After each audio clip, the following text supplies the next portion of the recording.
제 친한 친구 중에 한 명한테 최근에 자기 아버지께서 그 아버님이 올해 대추 농사를 하셨다는 얘기를 들었어요. 시골 땅에다가 대추를 기르셨는데 농사가 아주 잘 되었다고 그렇게 이야기를 전했습니다. 그 대추가 얼마나 잘 되는지 크기도 아주 굵어갖고 무려 대추 주제에 골프공만 하다고 합니다. 그리고 맛도 너무 좋다고 해요. 이 말을 제가 듣고서 매우 납득이 됐어요. 왜냐하면 어렸을 때 놀러 갔던 그 친구 집의 풍경이 떠올랐기 때문입니다. 서울 한복판에 있는 주택이었는데도 불구하고 그 친구 집에 가면은요, 과수원처럼 집 한켠에 포도나무가 있었어요. 청포도나무가. 비록 포도나무가 엄청 많지는 않았지만요, 아주 탐스럽게 열려있는 운치 있는 집이었습니다. 제 기억에 그 아버지 및 그 농부는 아니셨어요. 서울 한복판에서 무슨 농사를 지으셨겠어요. 농부는 아니셨고 다른 직업을 가지고 계셨음에도 불구하고 그 분이 돌보셨을 그 청포도가 정말 보암직도 하고 먹음직도 하였어요. 어린 제 눈에도. 실제로 저도 이제 얻어서 먹어봤는데 제 기억에 아주 맛있었던 기억이 나요. 그래서 그 아버님이 기르신 그 대추라면 충분히 골프공 망하겠다. 제가 납득이 됐어요.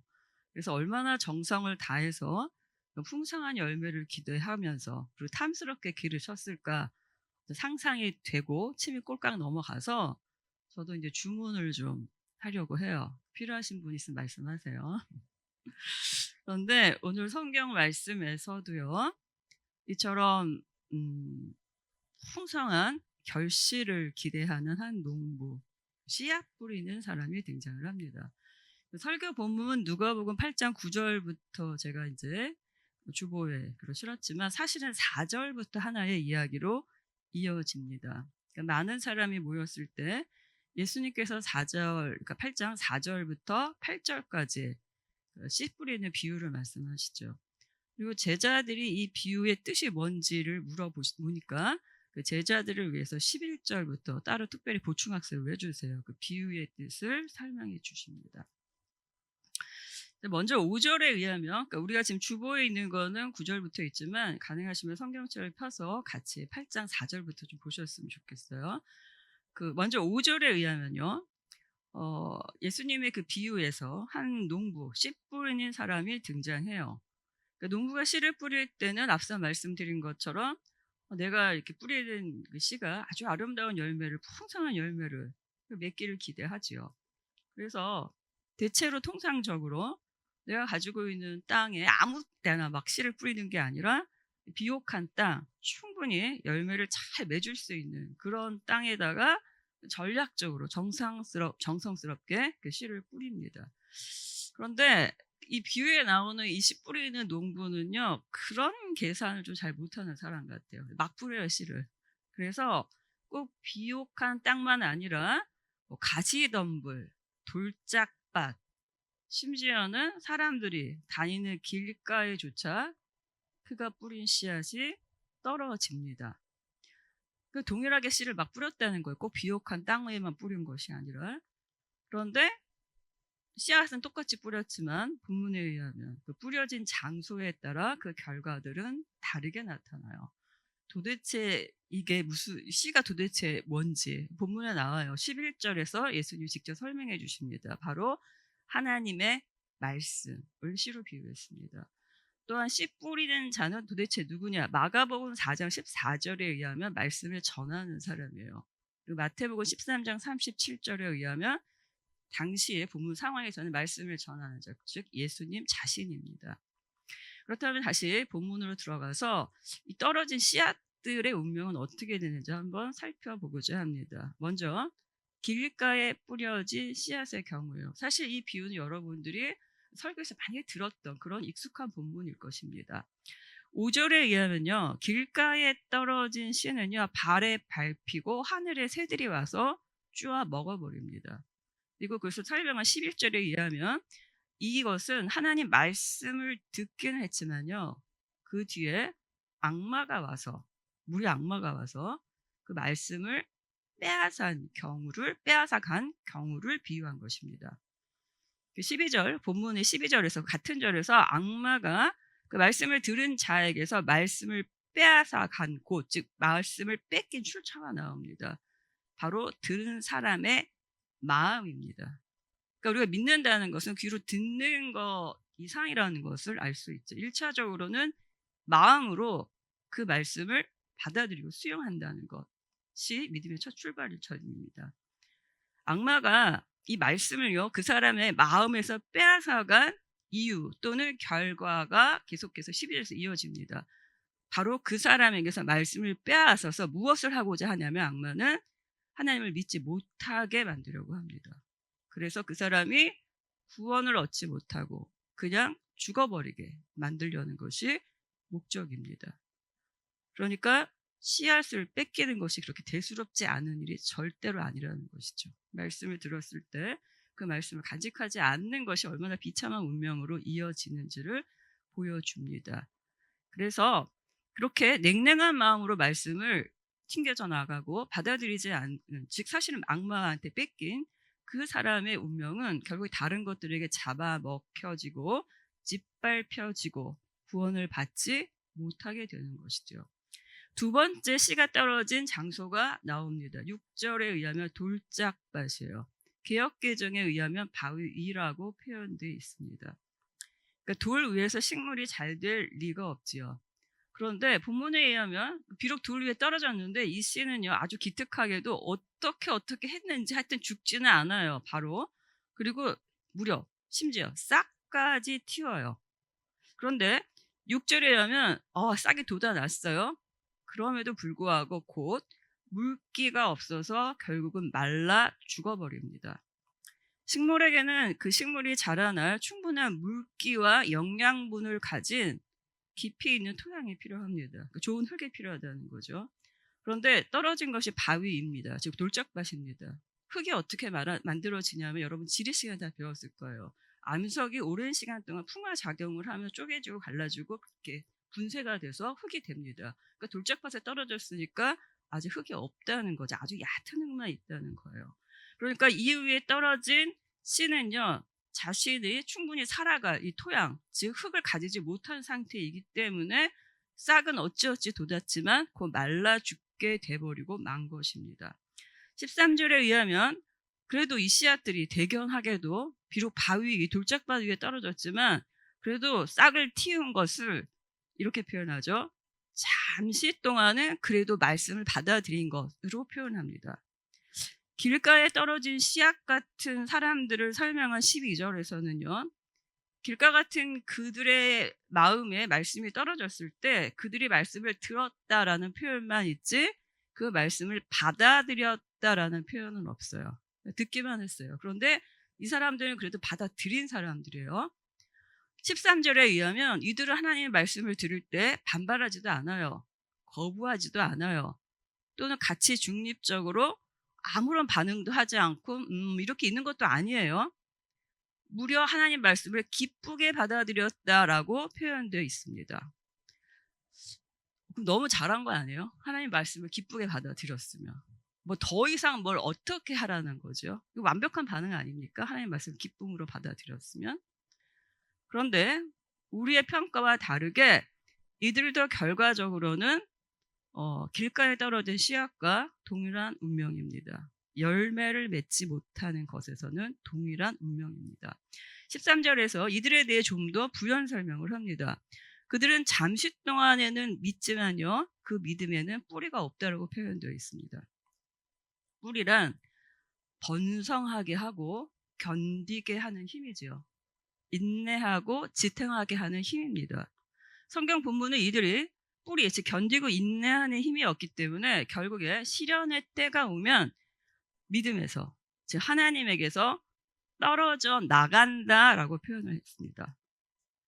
즉 이 사람들을 이렇게 해석을 할 수가 있습니다. 하나님의 말씀에 대해서 기쁘게는 받아들여요. 그런데 그 이후가 없는 거예요. 그러니까 그저 하나님 말씀을 받아들일 때, 하나님 말씀을 들었을 때 그저 그 순간에 감상적인 반응을 할 수는 있어요. 그것에만 주안점을 두는 거죠. 표면적이고 즉흥적인 반응만을 추구하는 거예요. 그러니까 그 이후에 깊이 생각하고 숙고하면서 내가 붙잡으려는 어떤 의지나 또는 계속해서 이것을 이어지게 하려는 결단이나 수고는 하지 않는 거죠. 그런 애쓰는 것이 없다는 것입니다. 딱 내 귀를 즐겁게 하는 것 정도로만 하나님의 말씀을 받아들이는 거예요. 하나님의 말씀에 그 정도의 가치만 부여하기 때문에 본문에서 말하는 시련의 때가 왔을 때는요, 하나님의 말씀의 가치가 그렇게 큰 게 아니에요. 그냥 내 귀를 즐겁게 하는 것 정도로만 받아들였기 때문에 나에게 힘든 일이 생기면 힘든 일이 더 중요한 일이 됩니다. 그래서 하나님을 가차없이 떠날 수가 있는 것이죠. 그렇다면 우리는요, 아까 다시 본문에 제가 질문했던 것, 뭘 더 어떻게 하란 말이죠? 라는 것에서 기쁨으로 받아들이는 것 이상의 반응을 우리 하나님께서 우리에게 원하신다는 것을 우리는 알 수가 있습니다. 그렇다면 본문에서 말하는 시련의 때, 즉 이들이 믿음을 배반하는 그 시련에 따라 구체적으로 어떤 것을 의미할까요? 누가복음 원문에서 시련이라는 말로 쓰인 이 헬라어 단어는 예수님이 마귀에게 시험을 당했다라고 그 전체를 서술할 때 쓰인 그 누가복음 4장 13절에서 쓰인 시험이라는 단어와 같은 헬라어 단어입니다.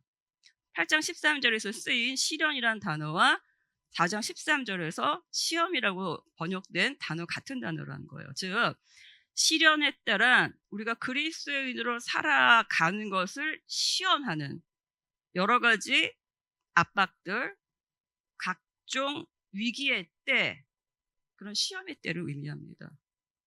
우리 삶은 굉장히 복잡하죠. 여러 가지 상황들이 닥쳐요. 그러나 누구든지요, 이거 살다 보면 자기 믿음을 온전히 지키기 어려운 시험의 시기가 다 있습니다.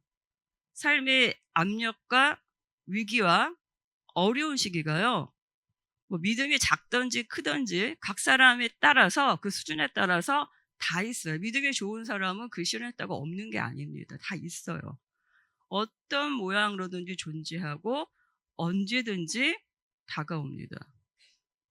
여러분에게는 그런 시련의 때가 언제인지 또 어떤 모양으로 다가왔는지 한번 생각해 보시기 바랍니다. 그리고 그럴 때 나는 어떤 선택을 내렸는지도 좀 참고해 보시기 바랍니다. 길가에 떨어진 경우는요, 그 씨앗이 싹도 틔우지 못하고 그대로 사라져 버리죠. 그대로 말씀을 빼앗겨 버렸어요. 그러나 가시덤불에 떨어진 씨앗 같은 경우는요, 이 사람들은 그래도 싹을 틔운 사람들이에요. 그러니까 뭔가를 이룬 것 같은 믿음을 잠시는 가졌던 사람들입니다. 그래서 이 지점에서 만약에 자기가 이렇게 했다라면 그래도 자신을 위로할 근거를 찾을 수가 있어요. 야, 나는 그래도 말씀을 거부하진 않았어. 자기 믿음을 굉장히 대단하게 생각할 수도 있어요. 나는 말씀을 듣고 뉘우쳤어. 기쁘게 받아들였어. 이렇게 생각을 하고 그것을 굉장히 아주 깊은 의미를 부여하기도 합니다. 그러나 앞서 말씀드린 것처럼 추수를 기다리는 농부이신 씨 뿌리는 분의 입장에서 본다면 길가에 떨어진 밭의 씨도 또 이 바위 위에 떨어진 씨도 결국에는 열매를 맺지 못하는, 주인을 기쁘시게 못하는 씨라는 동일한 운명을 갖는다는 것을 간과해서는 안 됩니다. 즉 돌짝밭 같은 이 떨어진 씨앗 같은 사람들은요, 하나님의 말씀에 대해서 다시 한번 말하면 표면적이고 감상적이고 즉흥적인 반응만을 합니다. 그래서 어려운 일이 닥치면 다시 옛날에 살던 쉬운 방식으로 돌아가요. 하나님의 말씀을 받아들이지 않았던 그때로 다시 회개합니다. 그렇다면 우리가 주의해야 됩니다. 하나님의 말씀은요, 사실 굉장히 엄중합니다. 내 귀를 즐겁게 해주는 아름다운 음악 소리 같은 게 아니에요.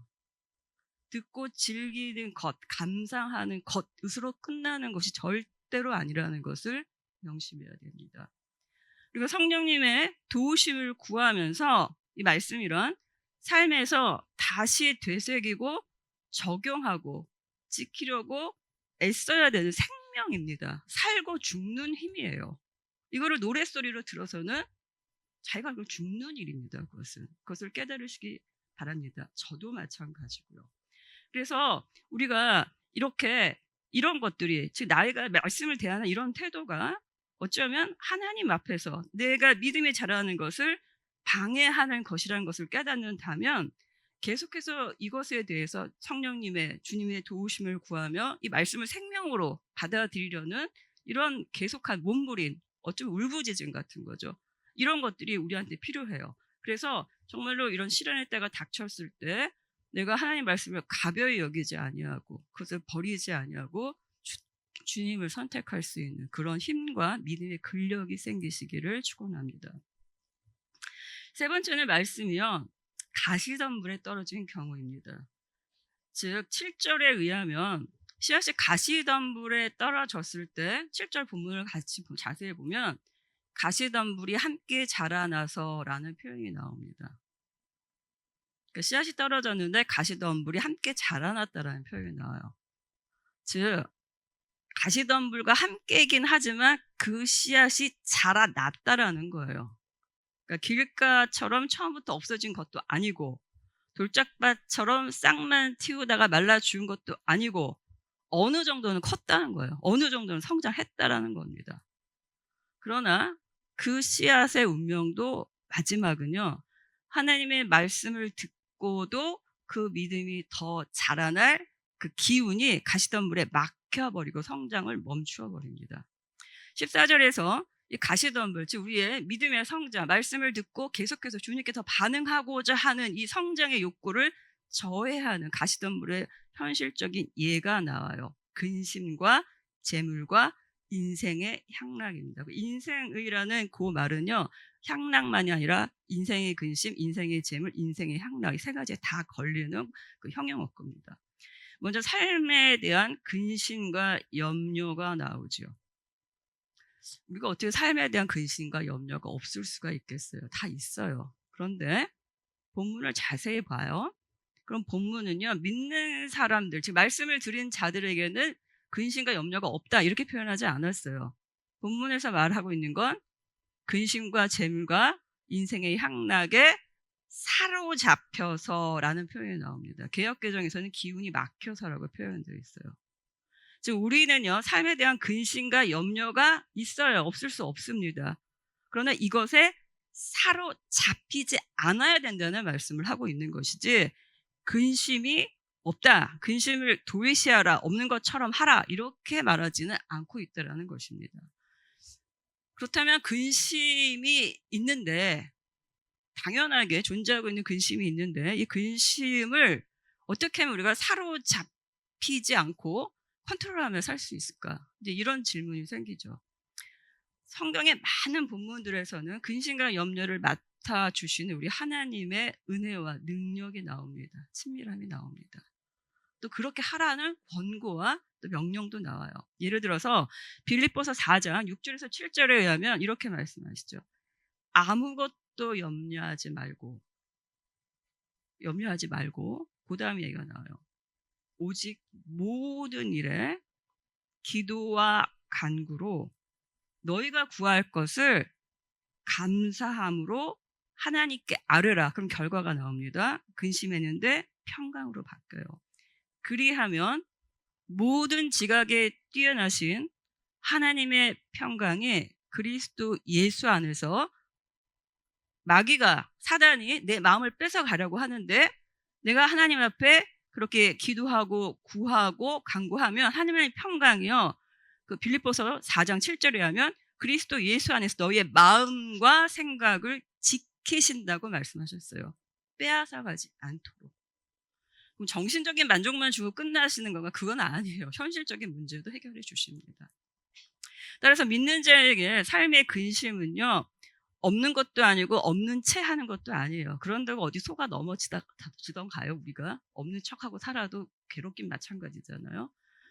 근심은 존재하지만 없는 척하거나 무시할 것도 아니고, 반대로 또 너무 그것에 사로잡혀서 하나님께서 우리에게 말씀하시는 것에 귀를 닫게 하고 멀게 하는 힘으로 작용해서도 안 됩니다. 오히려 이 근심은요, 우리가 그 근심을 가지고 하나님께 나아가서 아뢰는 도중에 그 과정을 통해서 하나님을 더 깊이 체험하는 하나의 통과 의례가 될 수 있다는 것을 기억하시기 바랍니다. 믿음이 성숙하는 계기가 된다는 거예요. 같은 근심이지만 내가 지고 있을 때가 아니라 주님께 들고 나갔을 때 그 근심은 나를 하나님께 더 인도하는 귀한 어떤 계기가 됩니다. 그런 계기로 삼으시기 바랍니다. 두 번째, 재물이에요. 본문에서 주의할 것은 나를 잘하지 못하게 하는, 주님에서 잘하지 못하게 하는 가시덤불 같은 기운으로 제시된 것이 재물에 대한 탐욕이 아니에요. 재물 그 자체입니다.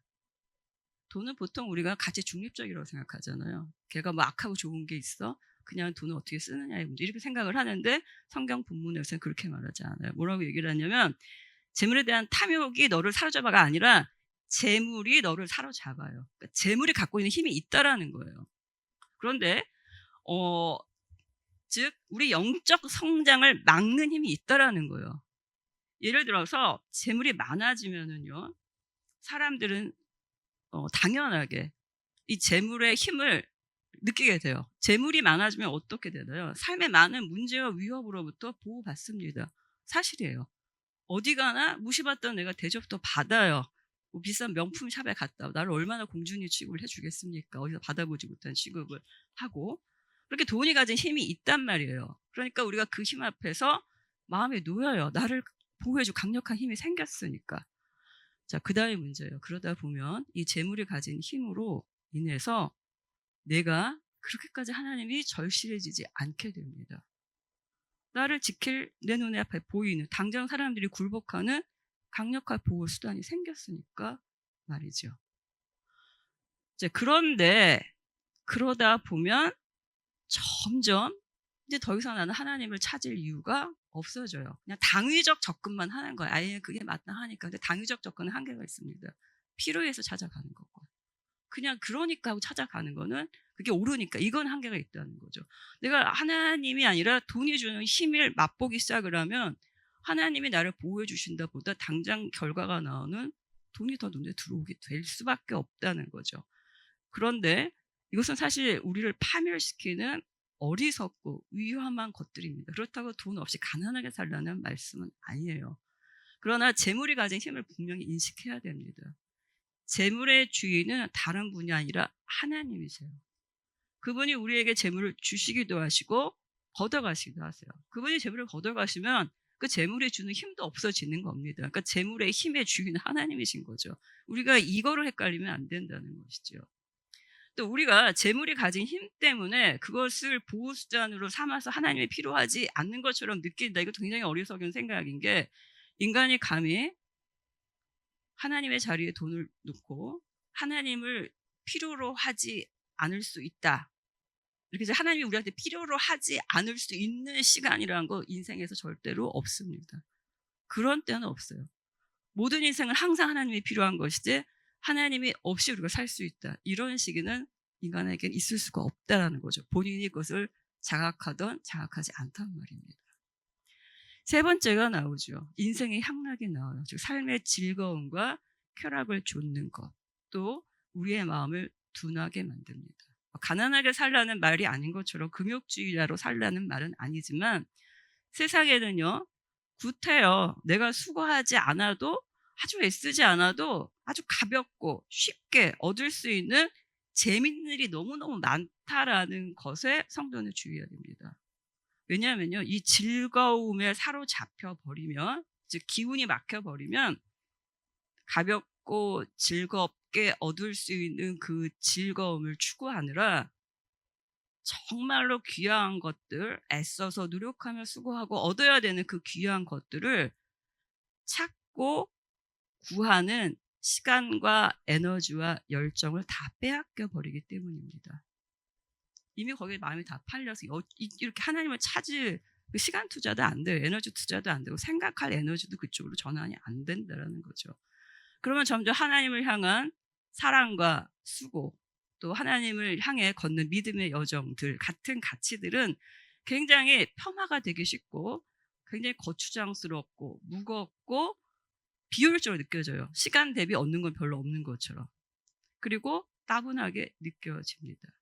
이런 것들이 다 우리를 죽여가는 것들이죠, 사실.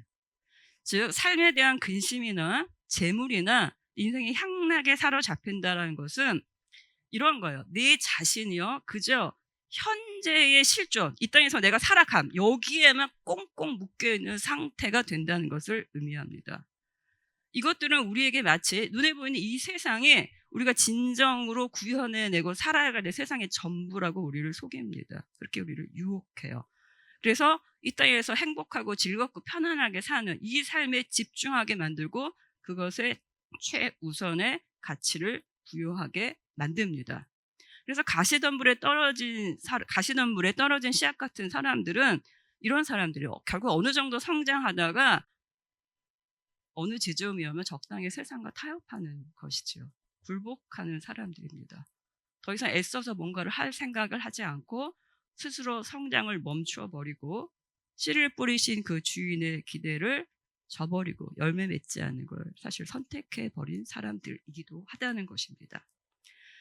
그런데 사실 하나님께서는요, 우리에게 우리가 이렇게 애쓰고 찾고 그래서 거기다 마음을 빼앗겨 버린 이 세상의 것들을 다 우리가 사실 주신다고 약속하신 것들이에요. 다 이미 우리 필요를 아신다라고 말씀을 하셨습니다. 마태복음 6장 31절에서 32절에 의하면 이렇게 말씀하시죠. 그러므로 염려하며 이르기를 무엇을 먹을까, 무엇을 마실까, 무엇을 입을까 하지 말라. 이는 다 이방인들이 구하는 것이다. 너희 하늘 아버지께서는 이 모든 것이 너희에게 있어야 할 줄을 이미 다 아시느니라. 이렇게 말씀을 하셨어요. 그러니까 구태여 세상을 향한 근심과 재물과 향락에 그렇게 나를 넘겨줄 이유가 사실은 없는 거죠. 그런데 중요한 건 주님의 그 약속에는요 하나의 단서가 붙어요.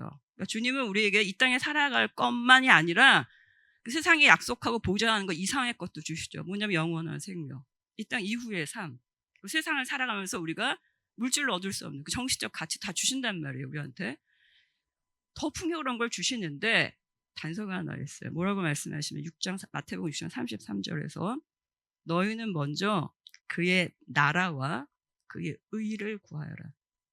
그리하면 이 모든 것을 너희에게 더하시리라 라고 말씀하셨어요. 우리의 우선순위가 하나님의 말씀과 상관없이 이렇게 우선순위가 우리 삶에서 뒤바뀌지 않았으면 좋겠습니다. 마지막으로 떨어진 것은 8절에 의하면 좋은 땅이에요. 15절에 의하면 좀 더 자세히 설명이 되죠. 이들은 먼저 말씀을 들을 때 그냥 듣지 않습니다. 마음으로 들어요. 그러니까 귀로 듣는 건 이상이라고 말씀드렸죠. 믿음은 마음으로 듣는데 어떤 마음으로 듣느냐?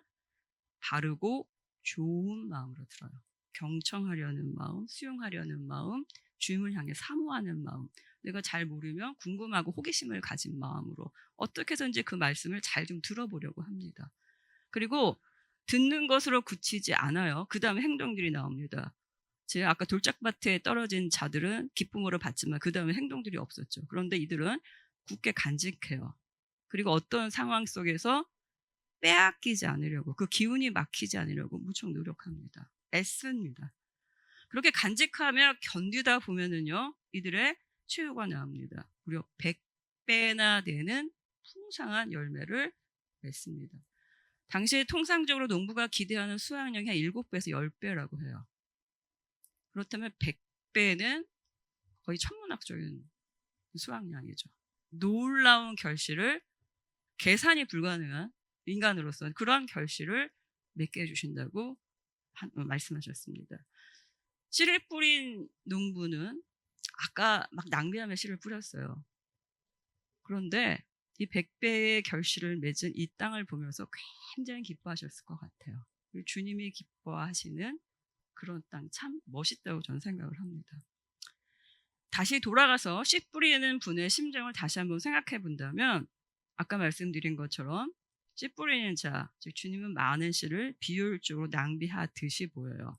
그 밭이 어떠하든 상관없이 모든 땅에 그 씨를 뿌리신다고 했습니다. 그건 그분이 계산을 잘 못하시는 분이어서가 아니에요. 계산을 넘어서는 풍성한 은혜를 가지신 분이시기 때문에 그렇습니다. 우리의 마음이 어떠하든지요, 강팍하게 거절해도 일단 말씀을 주세요. 일단 은혜를 주신단 말이에요. 시련의 때가 왔을 때 주님을 걷어차고 떠나도 일단 말씀을 동일하게 주세요. 은혜를 주세요. 성장하기를 멈추고 나 요 정도만 할래 하고 멈춰 있어도 일단은 말씀을 주시고 성장하고 격려하고 일어날 그 근거를 주신단 말이에요. 우리의 어떠함에도 불구하고 그분은 동일한 은혜를 미리 주시고 그분께로 우리를 계속 초대하십니다. 그 예수님의 심정은 아까 제가 친구 아버님 얘기를 했는데 그 청포도나무를 아주 탐스럽게 기르셨다고 했죠. 물론 하나님과 우리 예수님과 또 인간과 비교할 수는 없지만 그 청포도를 기르고 대추를 기를 때 아침에도 가서 보고 점심에도 가서 보고 아마 그러셨을 것 같아요. 그러니까 좋은 열매가 정말 아주 풍성하게 열리기를 그러는 바라는 심정이셨을 거예요. 그런 마음으로 이 땅에 척박함에도 불구하고 내 상태가 어떠함에도 불구하고 막 은혜를 주신단 말이에요. 말씀의 은혜를요. 즉 씨는요 어느 곳에든지 다 뿌려졌기 때문에 이제 열매를 맺는 건 누구의 몫으로 남아있느냐, 그 씨앗을 품는 장소의 문제가 됩니다. 씨앗을 뿌린 주인의 문제가 아니라. 그래서 예수님은 이 비유를 하시고 나서 8절에서 외치셨어요. 들을 귀가 있는 자는 들어라, 이렇게 외치셨어요. 그리고 특별히 9절에서 10절에서 그 비유의 뜻을 묻는 그 제자들에게 다른 사람들은 하나님 나라의 비밀을 잘 모르지만 너희들은 하나님 나라의 비밀을 허락받은 자다, 특별한 자다라고 가르쳐 주시면서 이 비유에 대한 설명을 11절부터 쭉 이어가십니다. 자, 그렇다면 이제 우리 이 자리에 함께 있죠. 우리는 비유만 들은 게 아니에요. 비유에 대한 설명을 성경에 탁 활자되어서 있는 거를 언제든지 펴서 보면 볼 수가 있어요. 거기다가 지금 이 자리에서 들었단 말이에요. 그러니까 이제 핑계를 댈 수가 없다는 말입니다. 빼도 박도 못하고. 씨가 떨어진 장소는요 바로 우리 자신, 우리의 마음입니다. 이 마음밭은 내가 책임을 지는 곳이에요. 내 마음 내 마음대로 할 수 없다라고 말하지 마세요. 누구한테 이 마음을 맡기겠습니까? 사단에게 맡기겠습니까? 남한테 맡기겠습니까? 이 마음이요 악마에게 이 마음을 내주어서, 나 자신을 다 내주어서 말씀을 다 빼앗아가게 만드는 것도, 또 뿌리가 없어서 오래 견디지 못하는 것도, 또 가시덤불의 기운이 막히는 것도요 사실은 내가 선택한 것입니다. 내가 허용한 것이라는 거예요. 물론 성령님이 우리의 마음을 열어주셔야지 주의 말씀이 들립니다. 성령님의 역사가 분명히 있어요. 동시에 성경 본문은 인간이 의지적인 노력을 하라는 말씀도 굉장히 많이 하십니다. 그래서 잊으시면 안 돼요. 균형 있게 두 가지가 다 필요합니다. 물론 성령님이 역사해 주셔야지 우리가 가능해요. 그러나 이 말이 내가 마음의 문을 닫고 아유 하나님이 알아서 하시겠지, 이렇게 나의 애씀과 수고를 게을리하는 핑계가 되어서는 절대로 안 될 것입니다. 그래서 누가복음의 이 비유는요 특별히 하나님의 말씀을 받아들일 때 인간의 책임을 강조합니다. 이 시대는요 누구나 마음만 먹으면 여러 매체를 통해서 얼마든지 하나님의 말씀에 접근할 수 있는 시대입니다.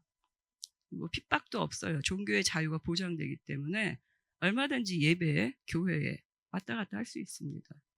그렇게 마치 여기저기 뿌려지는 씨앗처럼 하나님의 말씀이 누구에게나 이렇게 쉽게 다가갈 수 있는 이런 시대예요. 그런데 많은 사람들이 이렇게 초대받고 말씀의 씨를 받지만 그 중에는요 아예 말씀을 무시하는 사람들도 있어요. 그리고 성전 뜰만 밟고 가는 사람도 많습니다. 그런데 그 중에는 정말로 자기 인생이 바뀌는 사람도 있어요. 삶이 바뀌는 사람도 있어요. 예수님이 설명해 주신 오늘의 누가복음 말씀은요 우리에게 도전도 되고 하나의 거울도 됩니다. 내가 어떻게 이 말씀 앞에 하고 있는지, 예수님께서 지금 거울을 들어서 우리를 이렇게 비춰주시기도 하고 내가 어디로 가야 되는지, 어떻게 결단해야 되는지 보여주시는 도전이기도 합니다. 그래서 주님이 이 작업을 통해서 우리가 아주 많은 열매를 맺는 자, 즉 주님의 좋은 믿음의 사람으로 성장하기를 원하십니다. 오늘 우리가 함께 공부한 이 성경 말씀이요 여러분 모두에게 각자 하나님 앞에 서서 찔리고 또 아프고 두려운 마음으로 다시 하나님께로 돌이킬 수 있는 복된 계기가 되기를 저도 마찬가지고요 축원합니다.